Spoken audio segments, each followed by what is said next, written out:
Support. Curtis Fleming is there on the edge of the area. Fleming for Craig Hignett. Hit it, Higgy. Higgy hits the treble!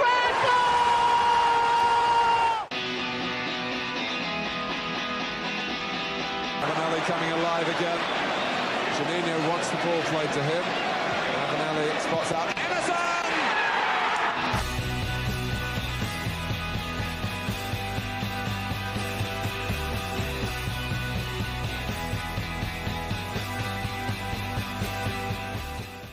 Hello and welcome to the Boro Breakdown podcast with Johnny and Dana.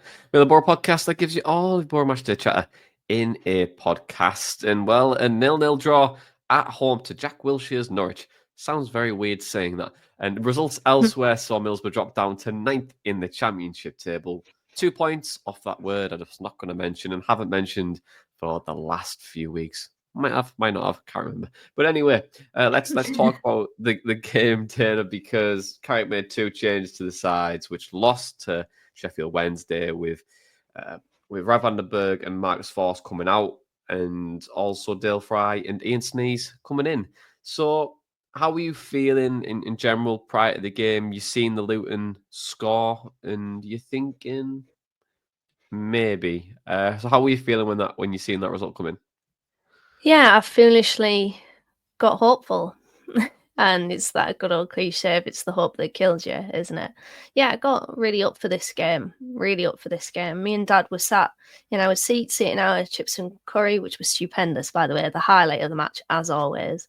And we heard the reception from the concourse and the celebrations, and so we were alerted to the fact that Luton had scored, and then subsequently after that, the celebrations at full time. And funnily enough, Luton scored just as Boro were coming out to warm up, and I was thinking, my God, like, we needed to win anyways, but you've got additional extra incentive there to go on and get the result yourself.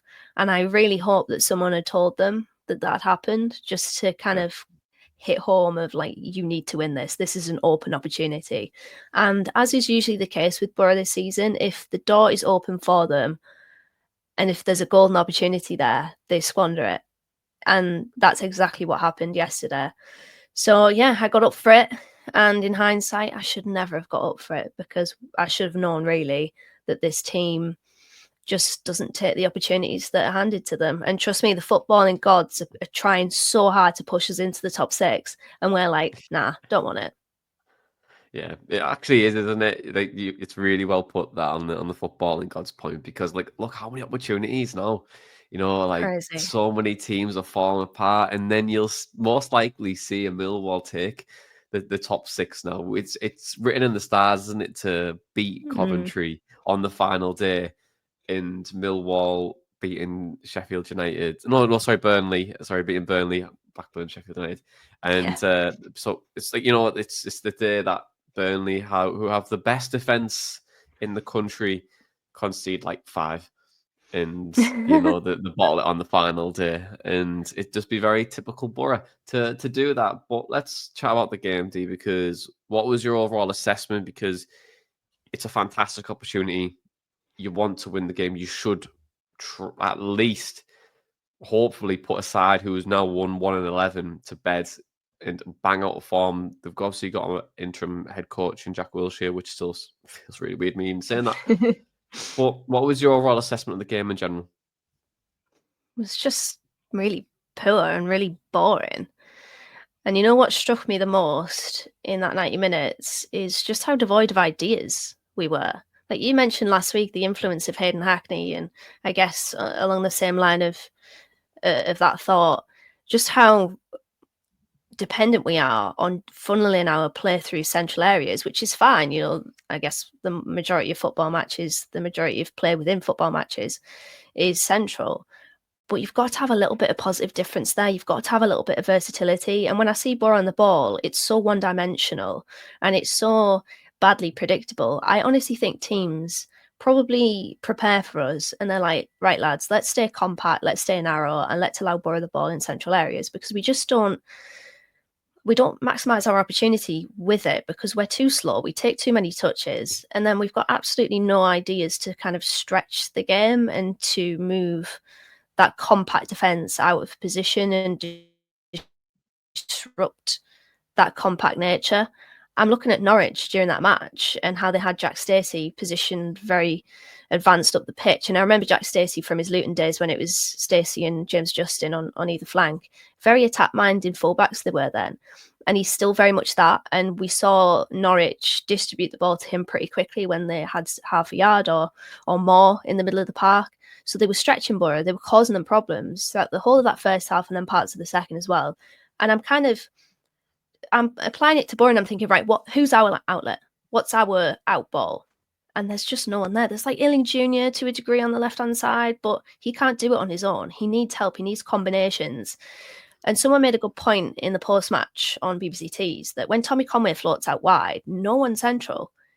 You've got, and we've seen it with Latelath previously. He comes out wide onto the flank, and then, but what's central when you see Tommy Conway do it? No one shifts across. No one gets into those areas, which is ironic because I've just been talking there about how Boro's play is usually shifted out centrally, but the blend of our attack is so poor.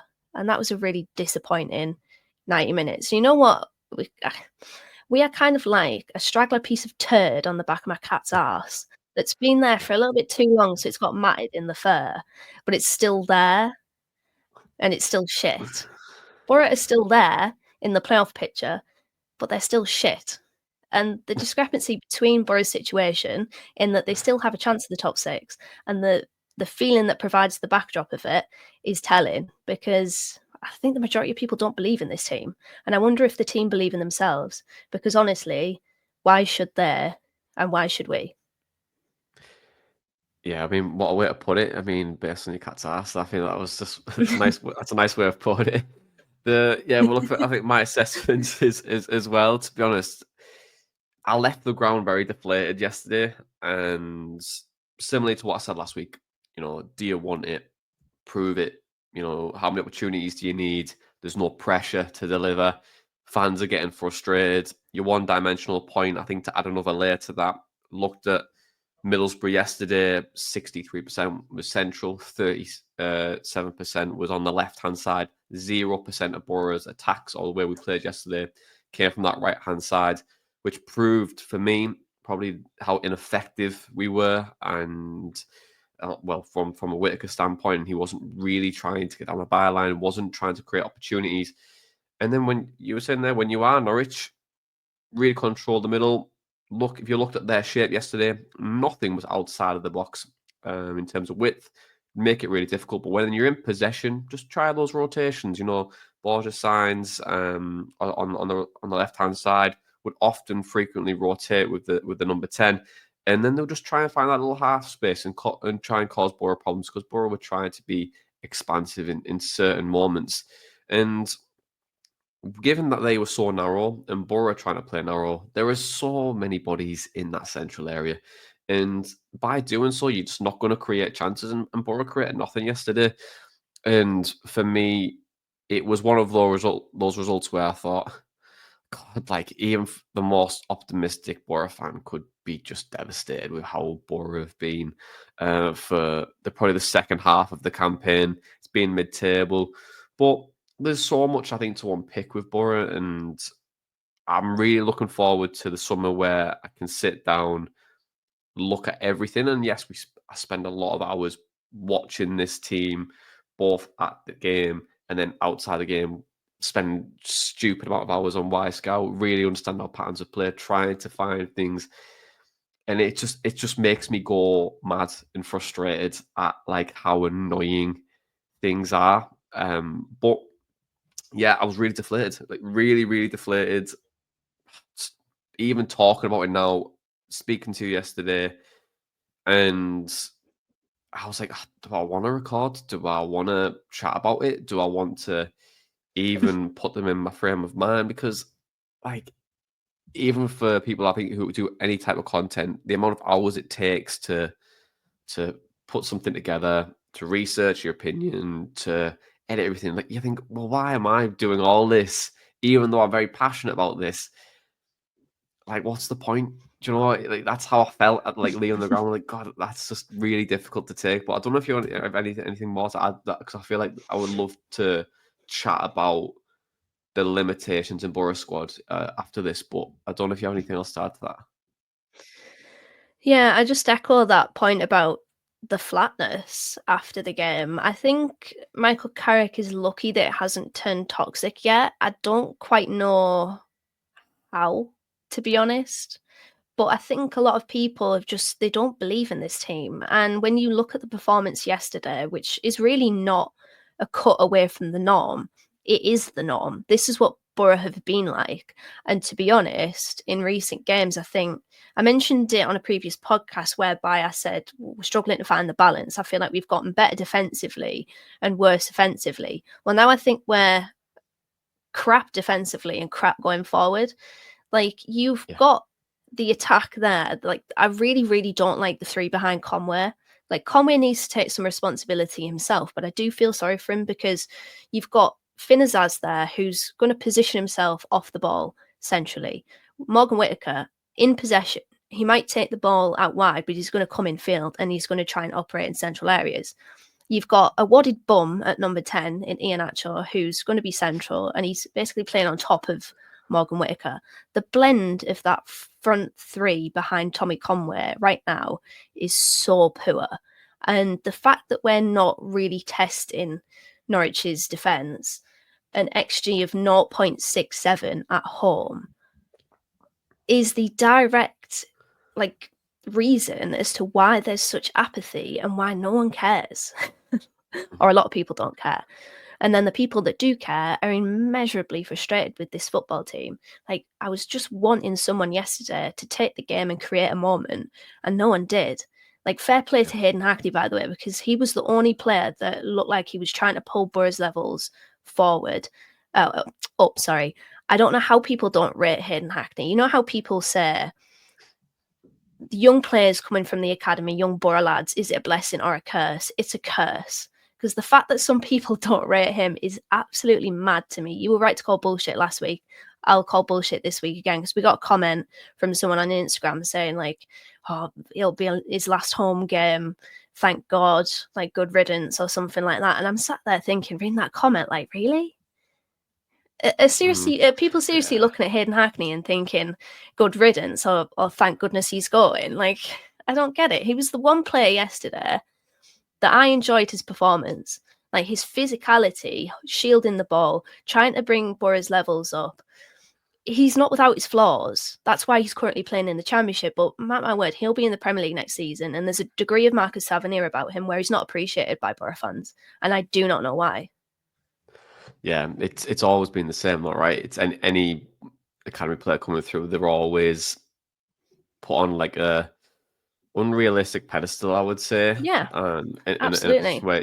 So it's you've got to kind of find the balance of what's good enough rather than what's perfect. It's always good striving for perfection, but perfection's only a seconds rather than forever. And with Hackney, I think he has an unbelievable amount of talent, and he's developed so much over the last couple of years. And he's definitely ready for the step up. I think off the ball, definitely improvements that you can make. But I think he's good enough. He's good enough to be a Premier League footballer now, and I think he'll continue to develop. And on the front standpoint, Put your teeth back in. I know, Put your teeth back in, Johnny. And I was just going to say on the front four, like I think Conway working the channels is the right thing to do because it's. If when I look at Tommy Conway, he can't hold the ball up as what a big centre forward would. And when you look at maybe Josh Coburn is big in stature, but I think there is a lot more needed to his game for a top six side. And yes, he's contributing to Millwall, but the environment's so different because it all channels more direct where Middlesbrough aren't that side. If I'm telling you, if Josh Coburn played on this side, you would have 4 forwards playing in front of the back four. There would be no one in behind. And you would have real limitations of what you want to do. With Conway, you do have that someone who's willing to get in behind, but similarly with the 3 players behind him, no one's going to make that run. So when no one makes that run, it all stays in this certain area, and then you get to this thing, and this is a fine example of how Boro play. I seen it yesterday. Had a goal kick, hit it long, came to Whitaker, played it into Hackney. Hackney ran forward, and then he stopped, turned around, and then had to play it backwards because there was no running behind. And then you're like, right, okay, we're doing this again. And then it's just like you have to just wait for a moment to someone to move, but no one moves. Even when we get a throw in, it's very static. And then when we talk about like limitations as well, in looking at the squad, and this is why I have sympathy with Carrick in a way, because I think he's very limited to what we can actually change in a game, because the personnel isn't good enough or too different to what we have right now. So when we're trying to bring players on, like Delano Bergs, like, yes, he'll take a man on, but he's not a direct winger. Similarly with like someone on the right hand side, if you bring Marcus Forson, yes, he's more direct, but he's a centre forward, and it's not going to make too much of a difference. And he's very similar to Tommy Conway. So realistically, you don't have any difference, even in the number 10 role. Like there's no difference. The fullbacks are like Dyke Steele yesterday, absolute trampoline touch. Like, and it was like he's not going to overlap like what an Ayling would, but then Ayling hasn't got the legs anymore. You know, Ayling Jr. will provide width, but then he's too busy having to think of his defensive duties because he's really exposed on the left-hand side because you've got three forwards in the centre of the pitch and you're going to get a 2v1 or wide. So there's so many problems which can arise with this team. And you look at Carrick and you'll go, well, he's not making a change soon enough, or he's tactically inept. And for the prep work, we're great, you know. I think it shows in Boro's numbers really, where the first 45 to 60 minutes, Boro tend to be spot on. For the first 45 for the most part, and then it's at 46 to 60 minutes where teams will make that change, or they have more squad adaptability to cause Boro problems. And then from there, that's where Boro tend to struggle because they just can't really change it. And if you look at Boro's squads and you're making the subs, you're going to turn around and go, well, actually, you know, who the hell am I going to bring on here? Because there's no one going to stretch the game. There's no one who's going to take a man on. And this is why Ben Doak was so pivotal to Boro's play, because he offered something different and was direct. Hence why I think this the whole wingers trend, which I've been banging on about for the last year, but I think it's going to be so incremental to how teams probably adapt, and the best teams will adapt even more. But I'm keen to hear your thoughts on this, because do you think Carrick's limited to what he has? And I know obviously there's, you know, he can be improved, but do you think there is merit to that, or do you think that I'm pretty much chatting shit there? No, I don't think you're chatting shit. I think it's a valid point. Like, that's why I don't like the signing of Whitaker. Like, you know my feelings about inverted wingers anyways. But like, he doesn't offer any difference. Like, he's more of a hindrance than a help right now because he just plays into Boro's problems. So then you're looking at January and you're thinking, oh God, we just didn't really address the big problem. And I do completely agree about Ben Doak. I know with Ben Doak, Boro weren't firing on all cylinders still, so let's not try to warp the narrative. However, I do think he would have been really important in that game yesterday, like really, really important, because one thing that I remember from when Ben Doak was in the team is that Finazaz worked really well in the right half space, and the reason why he did that was because Ben Doak was quite wide, wasn't he, on the pitch? And he was committing players to him and he was opening up space elsewhere. And that just is so important to disrupting the rhythm and finding gaps. As you said, everything's just in front of an opposition. We don't test them enough. We're no big threat. And so, I'm looking at the players that Carrick has and I'm thinking, it's just all the same. So I'm looking at the summer and I'm thinking, we need much more than we think in regards to a rebuild, because it should be a rebuild, because the squad right now is not good enough in terms of the quality of depth, as we've discussed on previous podcasts. Like, the quality of depth is not at the requisite level, so that the difference between Boro's starting 11 and their like second string is like kind of similar levels. Like you said last week, bring the floor up. When Boro have an off day, are we still above average? Can we still get over the line? There's too big of a difference at the moment. And then also the actual profile of players that we're targeting, particularly out wide, I do not like. I know we've had Riley McGree as the left-sided player roaming in central areas. I wouldn't be mad at that being binned to just go to traditional wingers, because if you have that on the left-hand side, then have something on the right-hand side that gives you the width, can hold that width, can be the outlet, the option. We don't have that. There's no versatility in our play. It's all very predictable. And to be honest, I feel like this was coming. No, it definitely has been coming. But I think if you look at Middlesbrough's success under Carrick, and the reason why it was successful was because you had players who could make runs in behind, i.e. Akpom. So if Archer was to pull out, Akpom would create the space, would get into that space and be that central person in the box. Whereas Azaz is someone who likes to, play just in front of the back four and the opposition's back four, and then we'll try and thread a player through. But if Conway's playing out wide, then there's no one in behind to make that run or create the opportunity for him to do so. But within that structure, when we were successful, McGree would occupy the central space. Akpom would go further forward. You see the rotation with Archer on the left-hand side and have a direct winger in force who would then create something different. So you had adaptability and it would all interchange together. Whereas this, it's more samey, and you're all trying to play in front of a team, and it's really easy to defend against. There's nothing better as a defender where the whole team is not willing to get in behind, not willing to cause problems, not to take you on 1v1.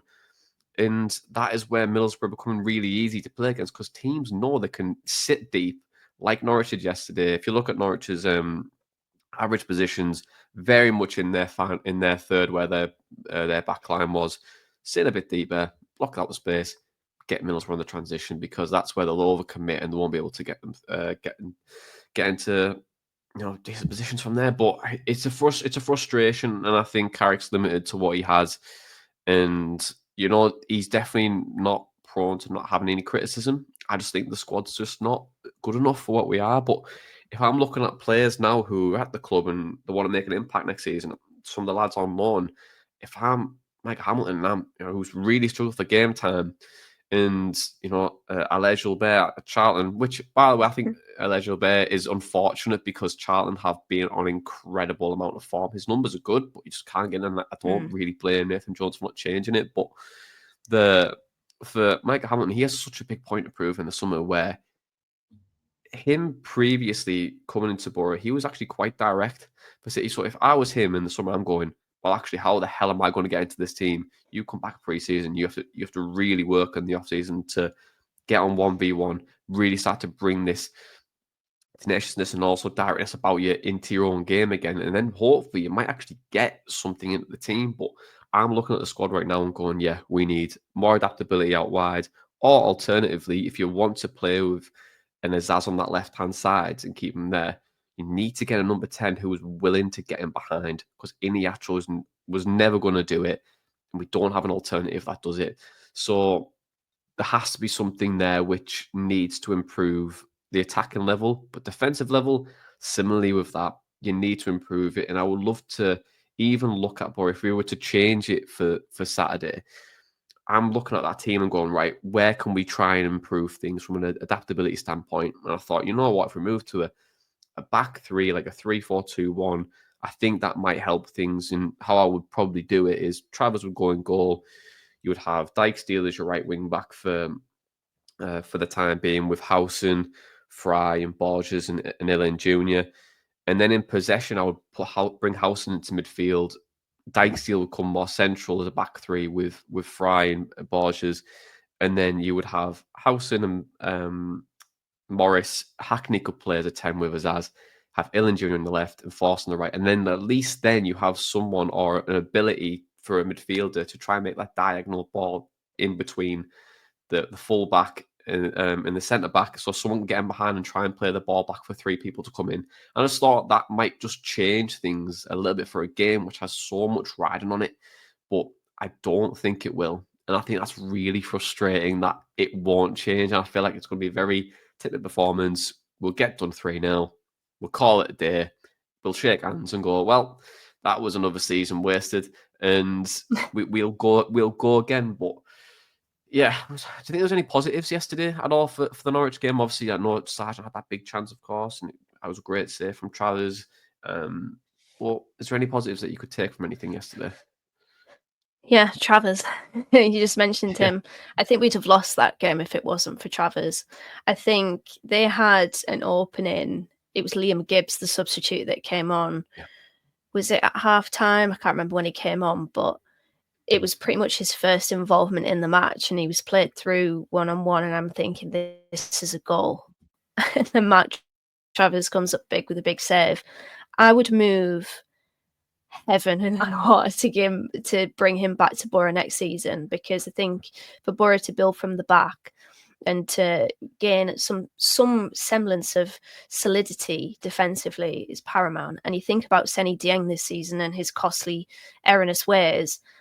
It's been exactly that, costly. It's cost us games. And so I think having a good goalkeeper can gain you an extra few points, which I think Boro have obviously needed this season to get them into the top 6. So his performance was really good.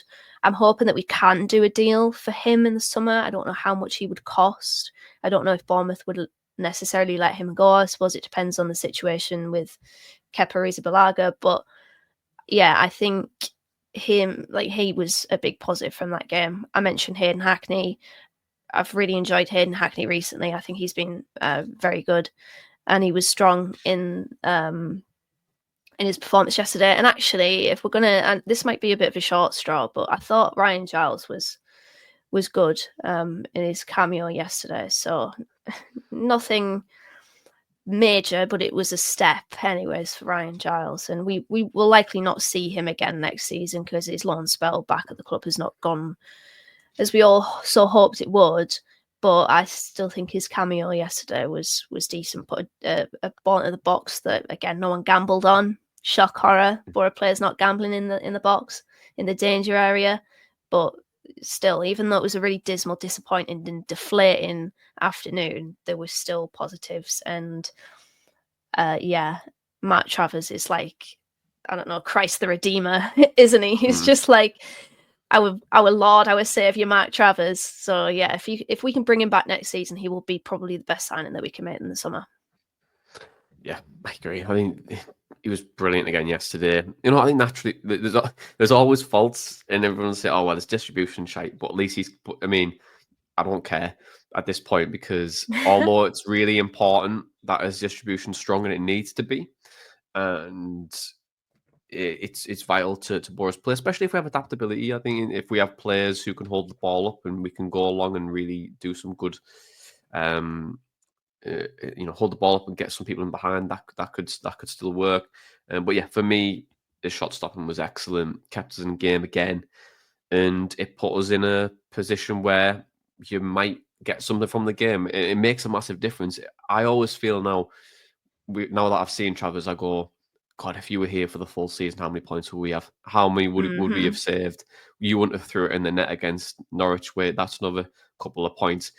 All the individual errors that Dieng made, and I think his save percentage is that bad. I don't even think he appears on the bloody FOTMob or FBref stuff, because he hasn't played that many games since. But just dire, absolute dire. But I don't think we'll see Seny Dieng in a Boro shirt again either. To be honest, I think he'll be gone. I don't think we should. No, and I agree. Think I think he's not good enough. Similarly, it's that ceiling again. It's that floor and ceiling. It just needs to be raised, and we just don't have that at the moment. But a lot of the footballing discourse yesterday was around pace and the lack of it. And I know we alluded to it a little bit there around how Boro were trying to play in front of Norwich, but what they had yesterday was that pace behind. Josh Sargent got in there, and that real spell, 45 minutes to 60 minutes, they were really on top and dominating, and they looked really dangerous, especially getting in behind from that. But Boro don't really have that. And we did have a question from Dave McNally on it, and he did ask, well, do we lack it essentially? And would you agree it's something we're missing? Do you believe that? Yeah, 100%. I think we missed that. I think it's just really important to, as I said, dislodge the kind of compact rhythm of a team that we're facing. And we saw it with Dan James in the Leeds game. The amount of pace that he has, he's one of the quickest in the league. And he can make up those yards so easily and so quickly. And I think that it would go a way towards improving Boro. But also, there needs to be connectivity to that. There needs to be quick distribution to those players that are going to hold width and provide pace. So it's not only the kind of quickness in their sprint speed and their acceleration, but it's also the quickness in thought. And one thing that I got massively wrong about Finn Azaz in particular, I thought he's a step ahead of everyone else, which he can be. Like, he can be at times. He can sometimes see the picture before in front of him before it's really played out. But he's been guilty in Delano Bergzog. Delano Bergzog. Delano Bergzog has been another one where too many touches on the ball, and it's the connectivity. The reason why there's a lack of kind of action and too many touches is because, as you said, the movement in behind. And you know what? I really love watching Aston Villa, because Aston Villa have that in abundance. They've got the pace and the physicality as well to breach a defence in behind, but they've also got brilliant distribution from the back. Really, really good distribution. There was a ball in a recent game that I watched. It might be in the PSG match, actually, between Villa and PSG. And oh my God, it literally darted from the back. It must have travelled about 45 yards straight onto, I think, Marco Asensio. And I'm thinking, Jesus, like, the distribution from the back can be really important just to connect that pace in behind. Can we bring in a defender that has good distribution from the back is another question. Instead of playing it into midfield, can we have someone like Big Diag Dara? I know Dara Lenahan's kind of back from the dead, like that Ian Wright moment, but like, he was very good with his distribution from the back. Can we bring in someone that can just connect that pace and the movement in behind just to make it extra effective? I think, just to add to another team there, I think Newcastle are excellent at the moment. And I know it's a bit of a poor podcast, can't believe I'm saying that, wash my mouth out. But I've watched them so many times this season, and I think they are levels ahead of where they should be from the adaptability standpoint. So, like, when they play out from the back, they know how to play out, and the centre backs really push wide, so it creates that angle for them to, pick or choose what they would like to do. And they're very direct. They're getting behind, got pace in the right areas. They create plenty of chances, and they're a side for me. Like, they're very deserving to be in the top four. In the Premier League. I think the Eddie Howe's done a fantastic job there in making them into a side who are very difficult to break down, but they can change in game and they know how to play out from the back. Very adaptable from that. And I'm going to go and wash my mouth out and be sick. So while I go and do that, we'll press the intro for podcast questions.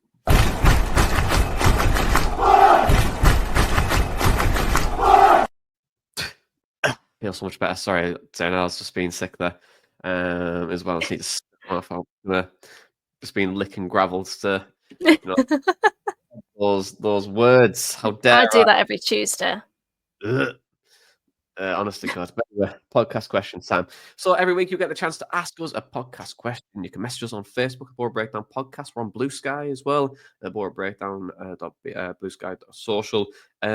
On Twitter as well, you can put on the tweet, and then also you can email us, borobreakdown@hotmail.com. And if that doesn't work, just shout at us at the concourse when we're at the Boro match, because that sometimes works as well. But the first question we have it's from Chili Red, and it says loans will be returned. And I suspect some of our better players will move on. I think there is yet another huge reset coming this summer.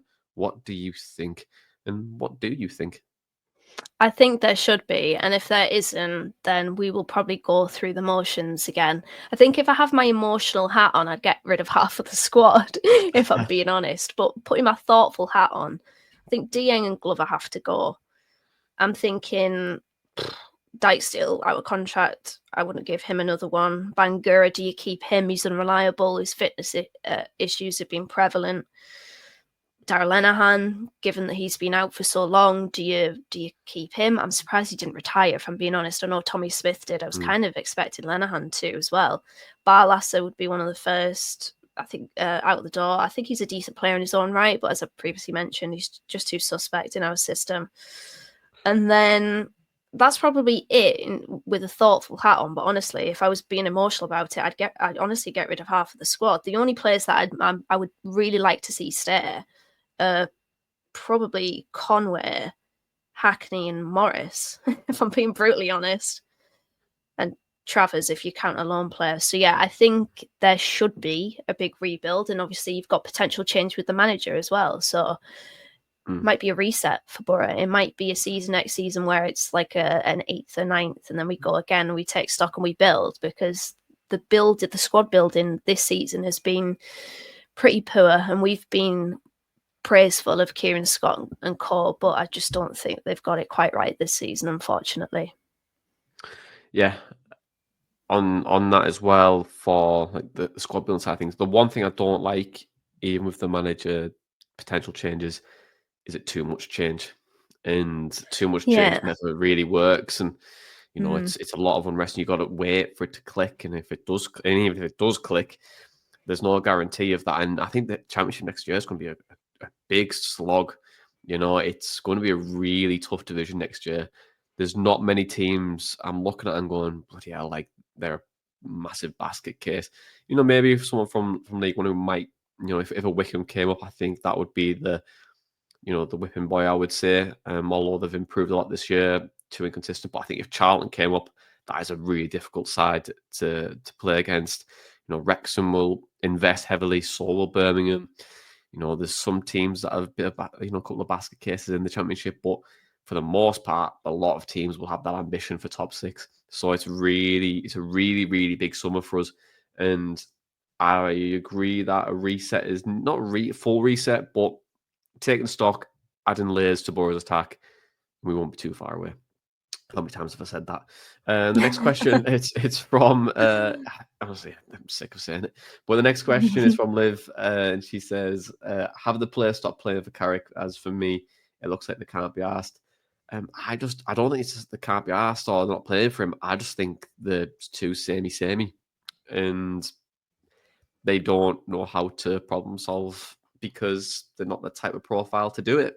And I think that's the brutal honesty of it is. Whether, if there's anyone in the academy that has really good pace and likes getting behinds, maybe. But look, if they were good enough, they would have featured by now. Yeah. I think. So yeah, I don't know if that's that. I think the team are reflective of Carrick. Really, they're methodical. They're not very expressive, at least at the moment. And they're pretty one note as well. How many times has Carrick come out and said pretty much the same thing? Like, this Middlesbrough team, this iteration of Michael Carrick's Middlesbrough are the most Michael Carrick that you could probably get.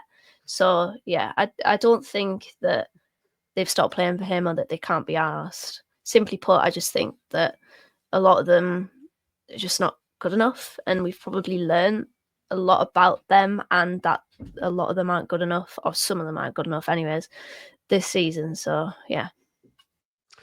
Okay, next question, just on the manager as well. It's from Keith. He says, do you think Carrick will be in charge for the first game of next season? It's a big question, really, because there's a lot. It's very interesting to see how Boro play in the summer. I think he will be. I think he'll be in charge. I don't think we'll go into the market unless. Probably going to go into the next question here, so I'm going to probably go into it as much at the same time, because the next question from John and Steve, they said, who would you like to replace Carrick? I think Carrick will stay, but if there's someone else out there like Danny Rowe, who is, well, I think he's pretty much admitted he's leaving now, Sheffield Wednesday, so it's only really him I'm looking at and going, that's probably a massive upgrade of what we got. But then I think he would struggle with this side because the squad personnel is so similar to what we have. But what's your thoughts, Steve? Do you think he'll be in charge? And also, who would you like him to be replaced by if he was to go? It's a difficult one, because I've said previously I wouldn't be surprised if Steve Gibson kind of pulls the plug on the Carrick era. But I do think that he will be in charge come the start of the season. Kind of adding to the discussion we had last week about has Gibson ever like sacked a manager in the immediate off season? I don't know if he has or if he even will. But I tell you what, if he stays here and starts poorly at the start of next season, he'll be gone instantly, I think, because the fans have already kind of made their mind up about Carrick, and a lot of them have just stopped believing in his capabilities to turn things around. So if it gets really toxic, as we've seen previously under previous managers, then I think he'll probably get the October boot that Steve Gibson so clearly likes. So yeah, I think he'll stay, but he won't last if he starts poorly. And someone that could replace him, if Daniel Farke leaves Leeds, as is being reported, there's a very good manager there and get the team promoted. Then I suppose with this squad, he likes that high intensity, doesn't he? And that doesn't come about overnight. So yeah, still someone with promotion credentials that I think would lift the level anyways, even if it doesn't happen instantly. Good suggestion, Daniel Farke, and I can't believe he's actually getting sacked. But then I guess I can. Yeah, I can guess makes sense if you were his Premier League record. Leeds 100%. You know, and I know they're after, and I've seen a lot of links for Jose potentially going there. And I was like, imagine if Jose Mourinho went to Leeds, that would be like. I think it'd be perfect. It's a match made in heaven, isn't it? Yeah, it is. Us against the world. It's perfect, Mourinho. But anyway, yeah. We'll go on to the final question, and this is a really nice one actually to round things off, and it's from Simon. He says, "A thought experiment for you. Boro somehow sneak into the playoffs and get promoted. You have 10,000. You have 10,000 to bet at the start of next season. And your two choices are Boro to stay up or Boro not to win a Premier League game all season. Which do you pick?" Oh, not winning a game. Not winning a game all season, probably. Like, there's a chasm of like difference of quality between the Championship and the Premier League. And also there's becoming a bit of a gap between the parachute payment teams and the non-parachute payment teams, which is why we've seen the Championship play out as it has this season. There's such a big difference between even the third and sixth or third and fifth. So yeah, I mean, it's so difficult, isn't it, to get promoted and do anything really. Like that stat was going around about Leicester not scoring in 8 consecutive home games. Can you imagine that? Like, you just throw the towel in and go and watch another sport, wouldn't you? Like, what is the point? Yeah, well, I remember on the Tony Pulis, we lost 6 in a row, didn't we? We didn't score, wasn't it? Wasn't it something like that?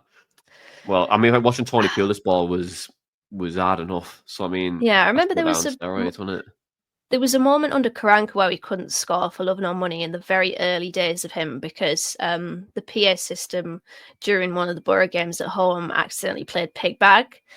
We hadn't scored. No one had scored, but they just started accidentally playing pig bag. So it was almost like they're just, dusting it off.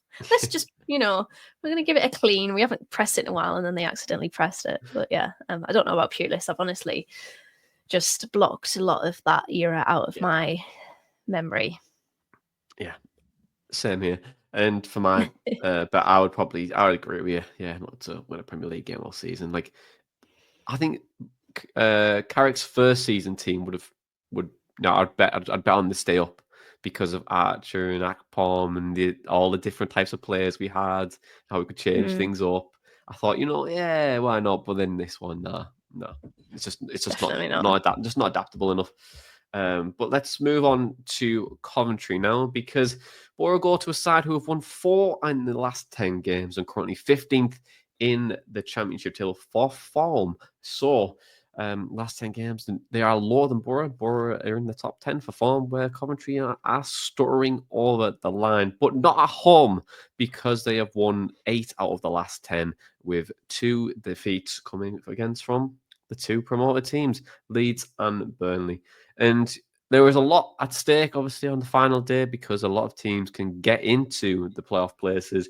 But if Boro were to do it, we just need to beat Coventry and hope that Millwall and Blackburn don't win or get something from those games, because Millwall have Burnley at home and Blackburn go to Sheffield United. So, fixture-wise, that is very favourable for Boro.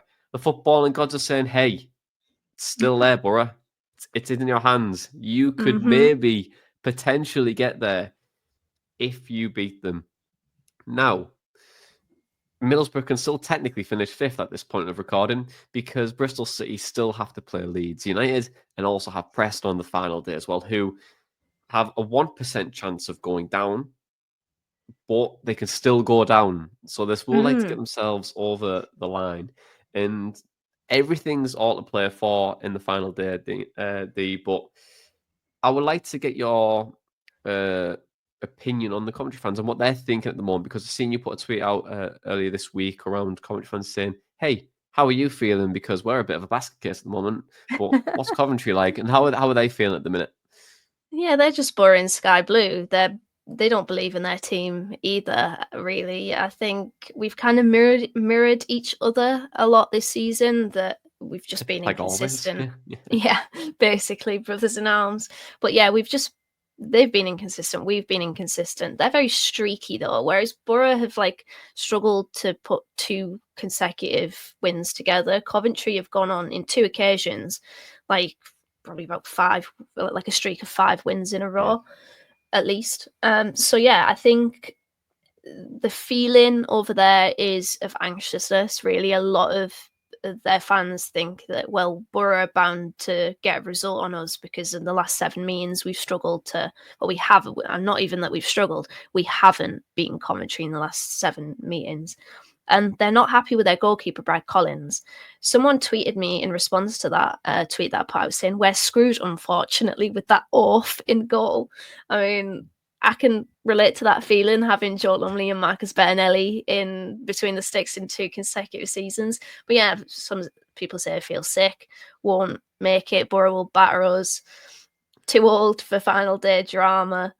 Yeah, they're not particularly confident, so it kind of speaks to the level of the championship and that playoff battle. People will say it's competitive, and it is, because it always is in the championship, but it's also just crap. Like the fact that ourselves in Coventry, Coventry fans have said that they lack physicality. They expected that defeat to Luton because they just can't really marry up with that type of football, that as soon as it gets into a fight, they just falter, a bit like Boro. That Portsmouth game earlier on in the season, the prime example of that. So yeah, and I also agree with what you said. Like the football gods are literally, they're trying so hard to get us in the top 6. Because if you think about it, Boro are playing Coventry, so they can decide a direct playoff rival's fate because they played them.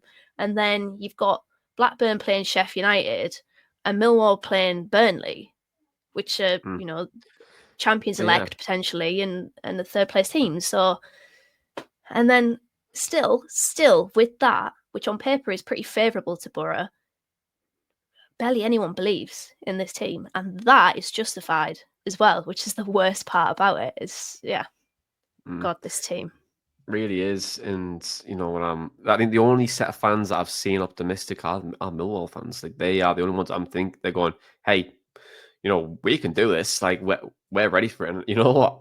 Millwall will be quite fun to watch in the playoffs, to be fair. I don't think they'd do it, but at least they'd give it a fairly decent goal in comparison to probably the other 3 teams that are even trying to flirt with it, to be honest. And I can't believe Blackburn are above us right now. That's embarrassing. Like I said, that it's embarrassing Bristol City are above us, but Blackburn are a basket case. Like they still are. Yeah. And the fact that they're above us right now is like mad to me. Yeah, they've won 4 in the spin, haven't they? And they've really turned the tide. And, when we played them, they were horrendous. And you thought, God, there's only one way they're going, that's down. But, they've turned things around. And that's what the Championship is. It's a very unpredictable league. And when things get going and you start to pick up momentum, you just seem to fly up or down. And that's what it's all about. But, yeah, I think to finish below Blackburn is an embarrassment for the team that we have and the opportunities that they've had this season and everything that's went their way. It's really poor. It's really poor. But look, it's deserving for Blackburn. They've deserved it if they finish above us, because they've been able to be more consistent with everything going on and still manage to finish above a side who just seem to bottle it. And the final question, really, before I come to predictions, D, is just you don't need to really elaborate unless you want to, but is it a failure if we don't make the playoffs? I am going to bottle this question because the whole like success and failure, I just don't really like to put my opinion out there with it. What I will say is that has this season been enjoyable? That's the question that I'd probably ask to myself. Has this season been enjoyable? And it has not been enjoyable throughout the majority of it, with the exception of those 3 games in November where we scored 15 and a couple of others here and there, like the West Brom game, home and away. It's just not been enjoyable. So yeah, success, failure. I'll let other people, maybe yourself, answer that one. But it's just not been a good one. I'll say that. Yeah, I think the club will see it as a failure. I really do. The ambition this year was top 6, and if you don't get it, you will look at it and go, "That's not really what we wanted." And it is interesting, I think, across our fan discourse, because we're expecting to be a top 6 side, but our entire fan base will get rid of half the squad. So what does that tell you? It's very counterintuitive. I don't think people believe that it's a top 6 squad, and if you do, I would love to kind of see why. But I think I just, it comes back to that point when we were saying before, that ceiling of our best players is really high, the worst players is too low, and that gap needs to be improved next year. And if it's not, we'll do the same thing. We'll still have those same inconsistencies, and we won't get to where we want to get to. And that's really frustrating. But then, final day predictions. What are you going to go for? Ooh, they've got like injury issues and availability issues at the back. I believe Jada Silva getting a red card in the game against Luton. I think Bobby Thomas might be coming back for this game. I was reading their forum, so I don't know. They might be okay, but still, even if they had basically no defenders, if they had the best defense in the world, I just don't think Boro are going to really threaten in this game. I wouldn't be surprised if Boro, if it's a 0 as far as Boro are concerned. I reckon 2-0 Coventry. There'll be a kind of us versus them mentality from them. They're somewhat decent. Oh, well, they're actually pretty decent at the CBS. Really and good. Yeah, we're just not. We're not good against them. We're not good anyways. We're big time bottlers, and we'll piss up the wall. But yeah, I don't think we're going to win this game. So 2-0 to Coventry. 2-0 Coventry. Look, I'll just play devil's advocate. I think we're going to win 2-1, and then Millwall will beat Burnley, and then Millwall get the playoffs. And then that will be the most poetic way to end the season for Boro, I would say. You know, they finally showed up when it mattered. It wasn't enough. Yeah, and that will happen, won't it? That will happen. So I'll take that. But look, I'm very keen to see what Coventry fans think more of, and when we do play this fixture, it's a lot of Coventry fans tend to tune into the show, and I think they might be surprised at how bad Boro have been this season. But Dana, thank you very much for joining me as always. To listeners and viewers, don't forget to like this video, don't forget to subscribe to the Boro Breakdown channel, and don't forget to rate this podcast 5 stars on your podcast provider. That helps us get found, charted, and all that kind of fun stuff. We've done a lot less content this year, mainly just due to us, and having life going on, and it's been quite difficult to do the 70 videos that we did last year. This year we've cut it down, but our listenership, viewer rate, and everything like that, it just keeps going up and up and up. So thank you very much for that. And you know what? Maybe we will start to get more videos up next season, but who knows? See what life throws at us, I guess. But for right now, this has been the Boro Breakdown podcast, and that was our Boro Matchday Chat in a pod. Up the Boro.